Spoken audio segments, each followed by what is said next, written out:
ஓம் ஸ்ரீ சத்குரு சாய்நாதரின் திருவடிகள் போற்றி. Hi friends, இந்த நாள் உங்கள் அனைவருக்கும் இனிமை மிகுந்த நாளாக அமைந்திட இறைவனை வேண்டி வீடியோவுக்குள் அழைக்கிறேன். நாம் ஸ்ரீ சாயி சச்சரிதம் 14வது அத்தியாயம் சென்ற வீடியோவில் புத்திர பாக்கியத்திற்காக ஏங்கிய ரத்தன்ஜிக்கு பாபா எவ்வாறு அருளினார் என்பதையும், பாபா தம் பக்தர்கள் ஒரு சிலரிடம் ஏன் தட்சணை கேட்டார் எனின் தான தர்மத்தை அடியவர்களுக்கு போதிப்பதற்கும், பணத்தில் அவர்களுக்குள்ள பற்று குறைவதற்கும், அதன் மூலம் அவர்கள் மனம் தூய்மை அடையும்படி செய்வதற்குமே பாபா அவர்களிடம் இருந்து தட்சணையை கட்டாயமாக பெற்றார் என்றும், மேலும் பாபா தாம் யாரிடமிருந்து தர்மம் பெறுகிறாரோ அவர்களுக்கு 100 பங்காக திருப்பித் தர வேண்டும் என்ற விசித்திரத்தையும், இது ஒரு சிலர் வாழ்வில் நிரூபிக்கப்பட்டதையும், நமது பரமார்த்திக வாழ்வில் இருக்கும் 2 பெரிய தடங்கல்கள் பெண்ணும் செல்வமுமே, எவர் ஒருவர் இவ்விரண்டையும் வெற்றி கொள்கிறார்களோ அவர்களின் ஆன்மீக முன்னேற்றம் துரிதமானது என்றும் பாபா வாய்மொழிந்தருளியதையும் கண்டு பயனுற்றோம். இந்த அத்தியாயத்தில் சோல்கர் என்னும் பக்தர் அவர் வேண்டுதலின்படி டீயில் சர்க்கரை சேர்க்காமல் அருந்தியதையும், அதை பாபா தன் எங்கும் நிறை தன்மையால் அறிந்து அவர் வியக்கும் வண்ணம் அவருக்கு அருளாசி வழங்கியதையும் தெரிந்து கொள்ளப் போகிறோம். வாங்க வீடியோவுக்குள் போகலாம். அத்தியாயம் 15. நாரத இசைமுறை. சோல்கரின் சர்க்கரை இல்லாத தேநீர். 2 பல்லிகள். ஷீரடியில் ராமநவமி திருவிழாவை பற்றி 6வது அத்தியாயத்தில் குறிப்பிடப்பட்டதை நூலை கற்போர் நினைவு கூர்ந்தறியலாம். எவ்விதம் அத்திருவிழா முதலாக நடைமுறைக்கு கொண்டு வரப்பட்டது, எவ்வாறு ஆரம்ப வருடங்களில் அவ்விழாவின் போது கீர்த்தனைகள் பாடுவதற்கான ஒரு ஹரிதாஸை, அதாவது பாடகரை பெறுவது பெரும் கடினமானதாய் இருந்தது, எவ்வாறு தாஸ்கனுவிற்கே இவ்விழாவினுடைய கீர்த்தனை பொறுப்பை நிரந்தரமாக பாபா ஒப்படைத்தது, அதிலிருந்து தாஸ்கனு அதனை எவ்வாறு வெற்றிகரமாக நிறைவேற்றி கொண்டு வருகிறார் ஆகியவைகளை நினைவு கூர்ந்து அறியலாம். நாரத இசை பத்ததி.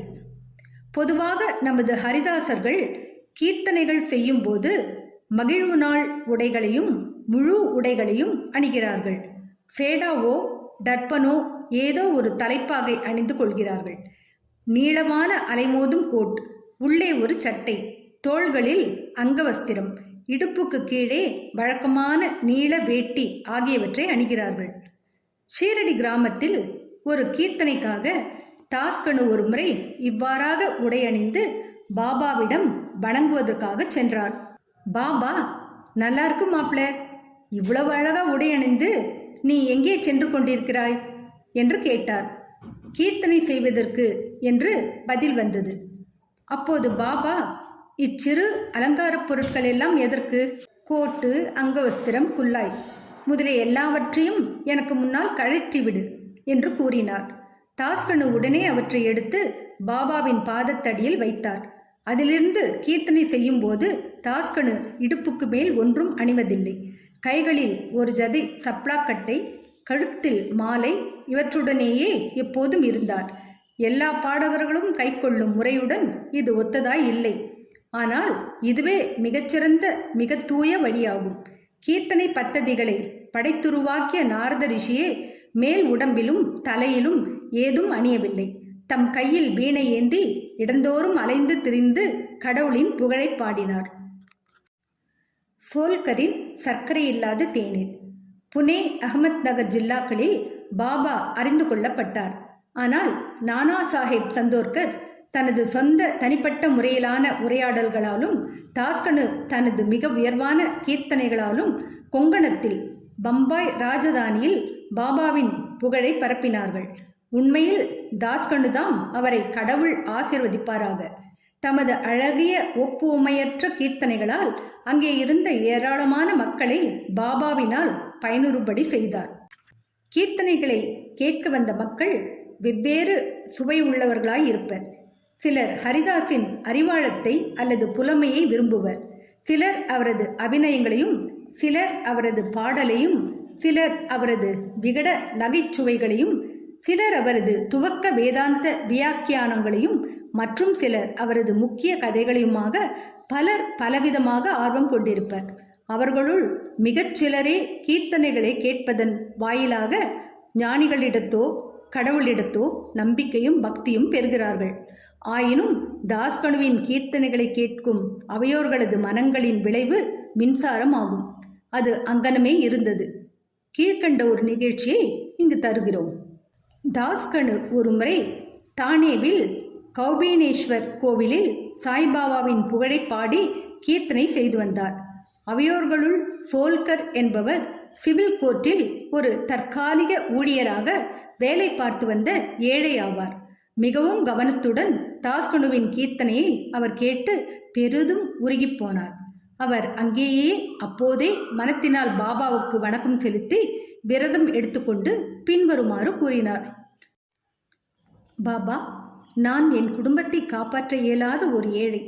தங்களது அருளால் நான் இலாக்காவிற்குரிய தேர்வில் வெற்றி பெற்று நிரந்தர உத்தியோகம் பெற்றால் ஷீரடிக்கு சென்று தங்கள் பாதங்களில் வீழ்ந்து தங்கள் நாமத்தினால் கற்கண்டை விநியோகிப்பேன்.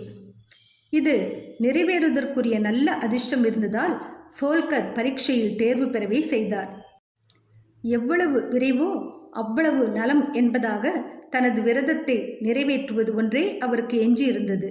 பெரும் குடும்பத்தை தாங்க வேண்டிய ஏழை மனிதர் சோல்கர்.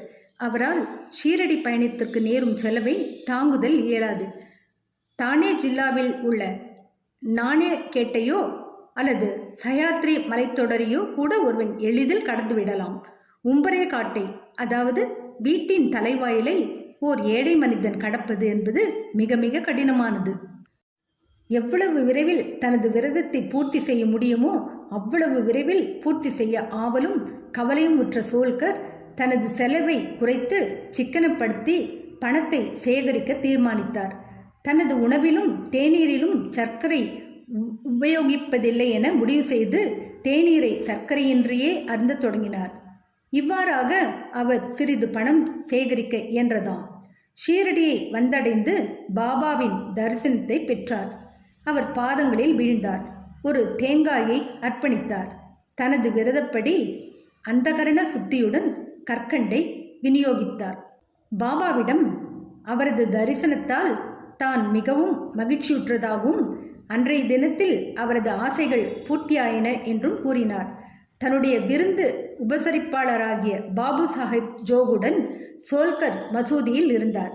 விருந்து உபசரிப்பாளரும் விருந்தினருமாகிய இருவரும் எழுந்து மசூதியை விட்டு புறப்பட போன போது பாபா ஜோகிடம் பின்வருமாறு கூறினார். அவருக்கு, உமது விருந்தினருக்கு சர்க்கரை நிறை முழுமையுமாய் கரைக்கப்பட்ட தேநீரை கொடுப்பீர். இத்தகைய உட்கருத்து வளஞ்செறி சொற்களை கேட்டு சோல்கர் மிகவும் மனதுருகி போனார். வியப்பால் செயலிழந்தார். அவரின் கண்கள் கண்ணீரால் பனித்தன. மீண்டும் பாபாவின் பாதங்களில் விழுந்தார். தனது விருந்தினருக்கு அளிக்கப்பட வேண்டிய தேநீரை பற்றிய வழிநெறியை கேட்டு ஜோகும் ஆச்சரியம் அடைந்தார். தமது சொற்களின் மூலம் சோல்கரின் மனத்தில் நம்பிக்கையையும் பக்தியையும் தோற்றுவிக்க பாபா விரும்பினார். அவருடைய விரதப்படி தாம் கற்கண்டை பெற்றுக்கொண்டதையும் உணவில் சர்க்கரை பயன்படுத்தக்கூடாது என்ற அவரது இரகசிய தீர்மானத்தையும் தாம் முழுமையாக அறிந்திருப்பதாக அது அங்கனம் இருந்தபடியே பாபா குறிப்பிட்டார். பாபா கூறியதன் பொருளாவது, என் முன்னர் பக்தியுடன் உங்களது கரங்களை நீட்டுவீர்களேயானால் உடனேயே இரவும் பகலும் உங்களுடன் கூடவே நான் இருக்கிறேன். இவ்வுடம்பால் நான் இங்கேயே இருப்பினும் 7 கடலுக்கு அப்பால் நீங்கள் செய்வதையும் நான் அறிவேன். இந்த பரந்த உலகின் கண் நீங்கள் விரும்பியபடி எங்கு வேண்டுமானாலும் செல்லுங்கள். நான் உங்களுடனேயே இருக்கிறேன். உங்களது இதயமே எனது இருப்பிடம். நான் உங்களுக்குள்ளேயே இருக்கிறேன். உங்களது இதயத்துள்ளும் அதை போன்ற சகல ஜீவராசிகளின் இதயத்துள்ளும் இருக்கும் என்னையே எப்போதும் வணங்குவீர்களாக. என்னை இங்கனமாக அறிபவர் உண்மையிலேயே ஆசீர்வதிக்கப்பட்டவரும் அதிர்ஷ்டசாலியும் ஆவார். இவ்வாறாக எவ்வித அழகிய முக்கியமான நீதி பாபாவினால் சோல்கருக்கு உபதேசிக்கப்பட்டது. 2 பல்லிகள். 2 சிறிய பல்லிகளின் கதையுடன் இவ்வத்தியாயத்தை முடிப்போம். ஒருமுறை பாபா மசூதியில் அமர்ந்திருந்தார். ஒரு பக்தரும் அவர் முன்னர் அமர்ந்திருந்தார். ஒரு பல்லி டிக் டிக் துடிப்பை விளைவித்தது.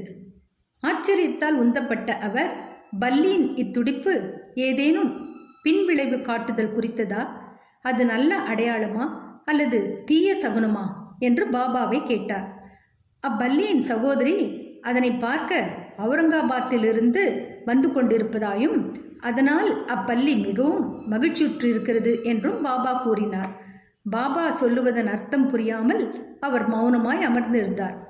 உடனேயே அவுரங்காபாத்திலிருந்து குதிரையில் ஒரு பெருந்தகை பாபாவை பார்க்க வந்தார். அவர் மேற்கொண்டு பயணித்து தொடர விரும்பினார். ஆனால் அவரது குதிரை பசியாய் இருந்தபடியால் நகர்வதாக இல்லை. அதற்கு கொள்ளு தேவைப்பட்டது. கொள்ளு கொண்டு வருவதற்காக தனது தோளில் இருந்து ஒரு பையை எடுத்தார். தூசியை போக்குவதற்காக தரையில் அடித்தார். அதிலிருந்து ஒரு பல்லி விழுந்தது. எல்லோர் முன்னிலையிலும் அது சுவரில் ஏறியது. கேள்வி கேட்ட பக்தரிடம் அப்பல்லியை நன்றாக கவனிக்கும்படி பாபா கூறினார். அது உடனே தனது பெருமையான நடையுடன் தன் சகோதரியை நோக்கி சென்றது. நீண்ட காலத்திற்கு பின்னர் இரண்டும் சந்தித்தன.